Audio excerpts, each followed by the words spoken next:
Alhamdulillah, tujuan ini sudah siap betul itu mengikuti pembelajaran pada hari ini. Sebelum kita masuk ke materi pada hari ini, apakah ada yang ingat materi kita minggu lalu? Amalkan salat, Pak. Ya betul. Apa aja kita bahas kemarin? Yang pertama apa? Ada Isra. Ya, yang kedua. Ada Takzir. Yang ketiga. Ada Rafiyah, Pak. Ya betul. Masih ingat gak yang apa itu Isra? Isra itu berlebih-lebihan, Pak. Ya betul. Itu tafsir. Takzir mengambil harta. Dan yang ketiga itu bakhil apa? Pikir. Ya betul sekali. Artinya berbicara makanya pernah belajar Bapak minggu lalu. Dan hari ini kita akan belajar tentang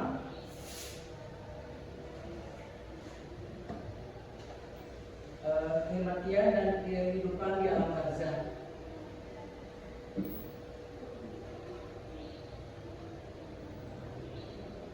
Kematian.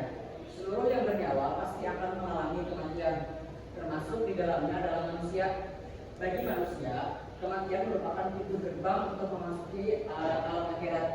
Jadi kematian ini merupakan pintu gerbang untuk memasuki alam akhirat. Jadi sebelum kita ke akhirat itu kita mengalami kematian dulu kayak gimana?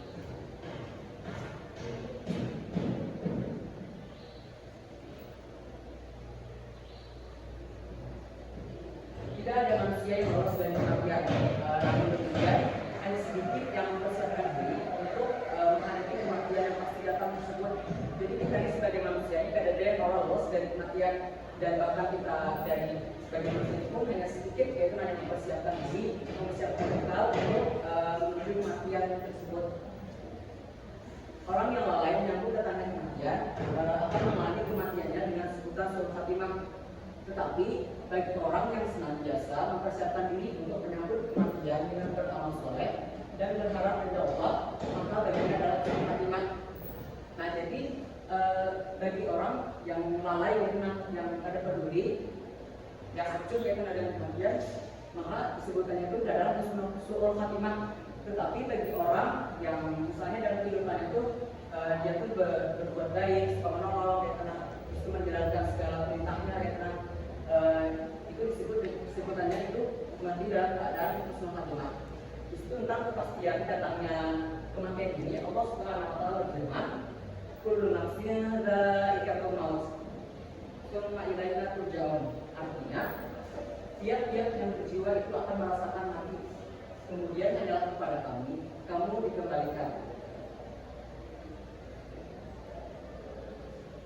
Allah Subhanahu wa taala telah menginformasikan kepada seluruh umat manusia bahwa setiap jiwa akan merasakan kematian. Hanya Allah yang Maha Hidup tidak akan mati. Adapun jin, manusia, malaikat semua akan mati. Jadi hanya Allah yang Maha Hidup. Kematian merupakan sesuatu yang sangat menakutkan. Nah, ada yang tahu gak ini kenapa disebut kematian merupakan sesuatu yang sangat menakutkan?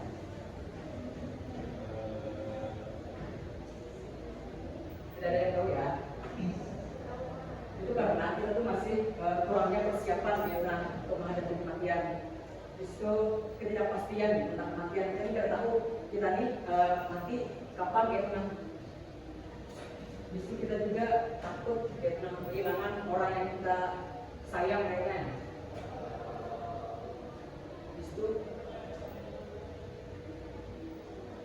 Maka kita harus menyiapkan diri untuk menghadapinya dengan keimanan dan amal soleh. Kematian pastilah datang kemanapun manusia hari dan dimanapun manusia bersembunyi untuk menghindari kematian. Maka apabila kematian sudah saatnya datang, maka tidak ada satupun orang yang dapat menghindarinya. Jadi misalnya nih Samsul kemanapun dia berlari atau mungkin kemanapun dia bersembunyi, itu tidak akan bisa menghindari yang namanya kematian. Kalau sudah saatnya datang, maka ya sudah saatnya retina. Istu B, keadaan orang mati. Proses kematian yang dialami seseorang berbeda-beda. Allah Subhanahu wa taala telah menginformasikan tentang bagaimana malaikat Israfil melaksanakan tugas mencabut nyawa. Ada yang dicabut dengan keras, seperti dicabutnya duri dari kapas, dan ada juga dengan yang lembut seperti orang yang tidur. Allah Subhanahu wa taala nashta tinashta. Artinya demi malaikat-malaikat yang mencabut nyawa dengan keras dan malaikat-malaikat mencabut nyawa dengan lemah lembut. Nah, jadi di sini dikatakan dicabut dengan keras seperti dicabutnya duri dari kapas. Itu artinya mati dalam keadaan suul khatimah. Tapi ada orang yang dicabut dengan lembut seperti orang duri, itu sebetulnya dengan mati dalam keadaan suul khatimah.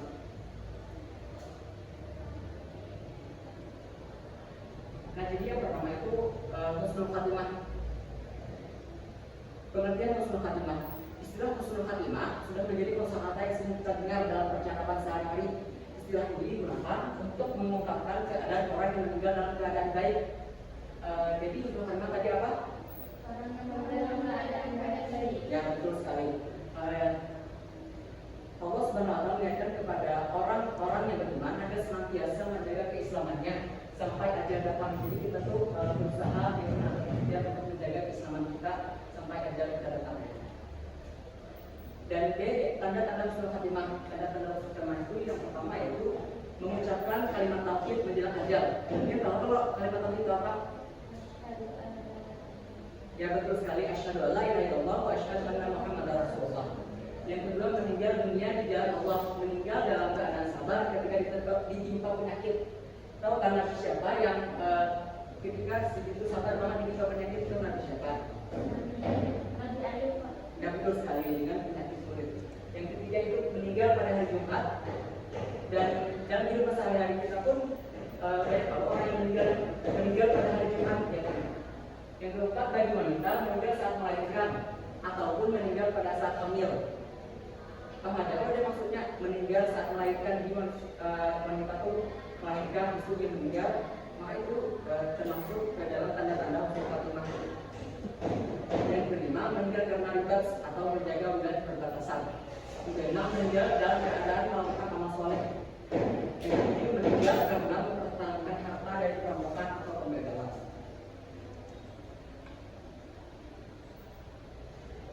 C. Upaya mendapatkan husnul khatimah. Jadi ada cara, untuk kita mendapatkan husnul khatimah ini. Yaitu yang pertama, melakukan ketaatan kepada Allah secara terus-menerus, menjauhkan diri dari perbuatan syirik. Tahu perbuatan syirik itu kayak apa? Contohnya? Ya, betul sekali. Yang kedua, berdoa kepada Allah dengan sungguh-sungguh agar meninggal dalam keadaan husnul khatimah. Jadi kita bisa tuh berdoa, meminta kepada Allah, ya Allah semoga hamba meninggal dalam keadaan husnul khatimah. Ataupun bisa juga kita dalam sujud terakhir itu membaca doa. Ada yang tahu doanya apa? Ya, silakan menjawab. Bismillahirrahmanirrahim. Allahumma inna nas'aluka husnul khatimah wa na'udzubika min su'il khatimah. Ya, betul sekali. Berikan tepuk tangan dulu untuk kawannya. Yang ketiga itu berusaha untuk selalu memperbaiki diri secara lahir dan batin. Jadi kita tuh berusaha memperbaiki diri untuk menjadi lebih baik lagi dengan memperbanyak amal soleh atau menjalankan segala perintahnya dengan menjalankan ibadah-ibadah.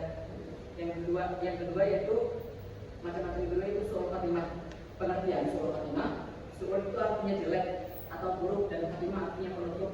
Yang dimaksud dengan suul khatimah adalah penutup kehidupan dunia yang buruk, seperti seorang meninggal dunia dalam keadaan durhaka kepada Allah ataupun orang yang meninggal ketika sedang melaksanakan maksiat. Tadi apa pengertian suul khatimah? Orang yang meninggal dalam keadaan tidak siap. Ya, betul sekali. Yang D, tanda-tanda suul khatimah. Itu yang pertama, sulit dibimbing mengucapkan zikir la ilaha illallah ketika menghadapi sakaratul maut. Jadi sulit banget kita dibimbing untuk mengucapkan zikir la ilaha illallah. Yang kedua, sering melalaikan salat. Yang ketiga, suka mengkonsumsi khamar. Ada jawab di sini yang suka mengkonsumsi khamar? Ya, ya ini.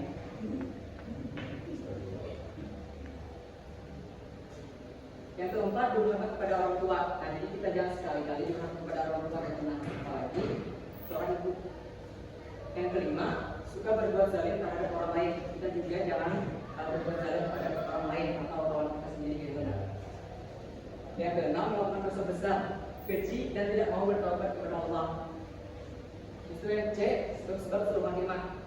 Sebab-sebab suul khatimah itu yang pertama yaitu rusaknya akidah atau keyakinan kita. Yang kedua menunda dan taubat karena jadi apabila kita merasa berdosa ya kita segera bertaubat karena itu memperbanyak istighfar yang besar. Yang ketiga adanya ketergantungan kepada dunia dan terjerumus pada jalan-jalan yang terlarang. Yang keempat menyeleweng dari jalan yang lurus dan menolak terhadap kebenaran serta petunjuk. Yang kelima gandrung kepada kemaksiatan.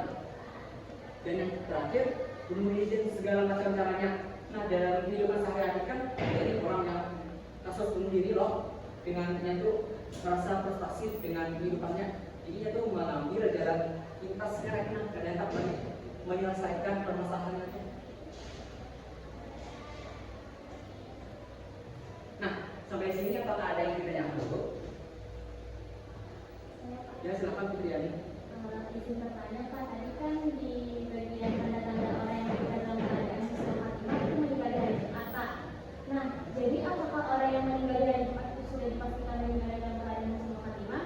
Dan juga apabila orang meninggal dalam keadaan tidak di hari Jumat, apakah itu kecil kemungkinan dia meninggal dalam keadaan husnul khatimah? Terima kasih Pak. Ya bagus sekali pertanyaannya. Sebagian orang ada yang berpendapat bahwa meninggal pada Jumat itu kan kita tahu juga guys, nah itu kembali lagi kepada Allah, hanya Allah yang maha tahu tentang makhluknya. Dan meninggal pada Jumat itu kan memiliki beberapa keistimewaan juga, antara lain itu ada indah dari azab kubur. Apakah di sini kami? Bisa Pak. Apakah ada yang ditanyakan? Tidak ada ya. Nah sampai sini ada yang bisa menyimpulkan dari materi kita pada hari ini? Ya baik. Jadi kesimpulan materi kita pada hari ini yaitu keadaan orang mati dapat dikelompokkan menjadi dua, yaitu tadi husnul khatimah dan su'ul khatimah. Yang mana husnul khatimah itu mati dalam keadaan baik dan su'ul khatimah itu mati dalam keadaan tidak baik.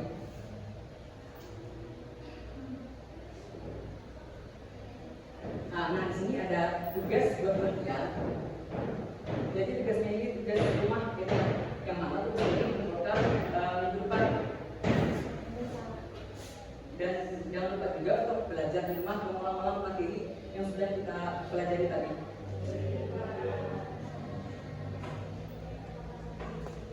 Alhamdulillah kita bersama-sama membacakan doa kafaratul majelis. Bismillahirrahmanirrahim. Subhanakallahumma wa bihamdika asyhadu an la ilaha illa anta astaghfiruka wa atubu ilaik. Semoga pembelajaran hari ini menyenangkan dan terima kasih atas segala perhatiannya. Wassalamualaikum warahmatullahi wabarakatuh.